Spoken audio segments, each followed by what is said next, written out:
How can an orphan with no money or connections build one of the world's most iconic watch brands? The story begins with Hans Wilsdorf, born in 1881 to Anna and Johann Wilsdorf. His early life was full of joy until tragedy struck. Both parents died unexpectedly when he was only 12. After graduating, Hans entered the world of horology.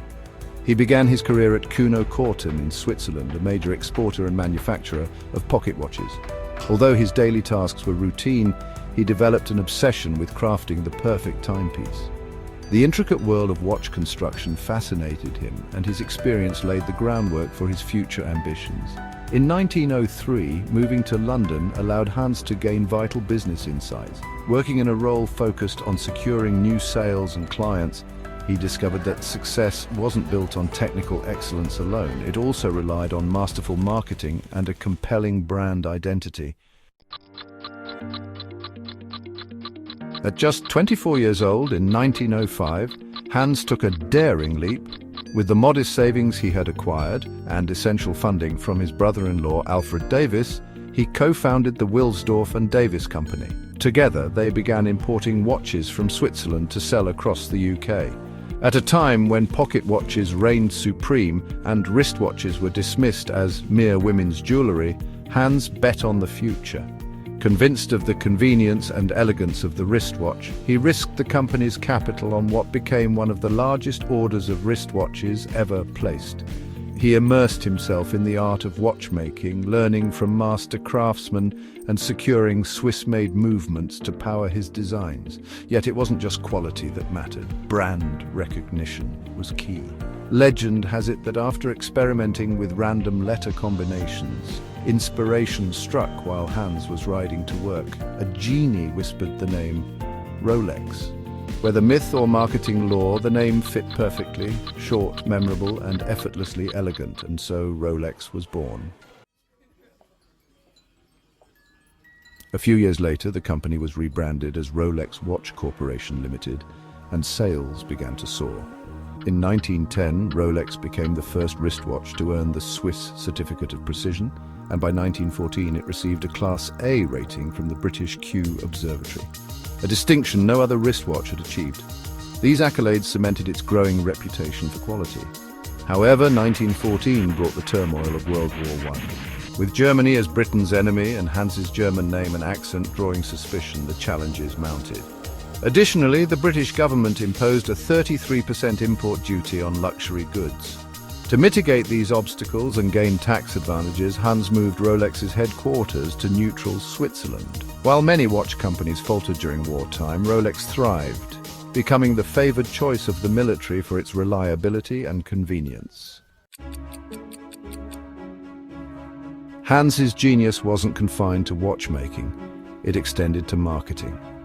In the 1920s, he began positioning Rolex on the wrists of racers, athletes, and aviators, aligning the brand with excellence. Hundreds of well-placed radio and newspaper advertisements reinforced this image. In 1945, on the company's 40th anniversary, Rolex launched the Datejust, the first automatic watch featuring a date window on its dial. Yet that milestone was bittersweet. Just before the launch event, Hans endured a crushing personal loss with the passing of his beloved wife, Florence, his steadfast partner through every trial. Hans passed away in 1960 and new management continued to drive Rolex's growth. Then in 1970, the quartz revolution hit the industry. Quartz watches, known for their accuracy and cost-effectiveness, flooded the market and forced many mechanical watchmakers into bankruptcy. Yet Rolex remained largely unscathed. This resilience begs the question, what sets Rolex apart? Why do people continue to pay a premium for a Rolex when more affordable options are available? A quick Google search might reveal quality and durability as reasons for Rolex high prices, and they indeed play a role. However, the true magic lies in status. Rolex has become a universal symbol of wealth. Rappers, members of the British royal family, and iconic figures like Martin Luther King Jr. have all chosen Rolex, reinforcing its image as a mark of success. Rolex's marketing prowess is legendary. The brand is the official timekeeper for Wimbledon and Formula One and sponsors prestigious events that appeal to the affluent. While the craftsmanship and material quality justify part of the cost, many speculate that the profit margins are bolstered by a reinvestment in marketing rather than just manufacturing expenses. One anonymous watchmaker even suggested that a watch retailing for around $7,000 might cost as little as $700 to produce. Ultimately, by strictly controlling distribution through authorized dealers and offering no discounts, Rolex ensures its timepieces remain exclusive and aspirational. Rolex is also what you would call a Veblen good. See, for Veblen goods, the demand increases as the price for the product increases, unlike normal goods.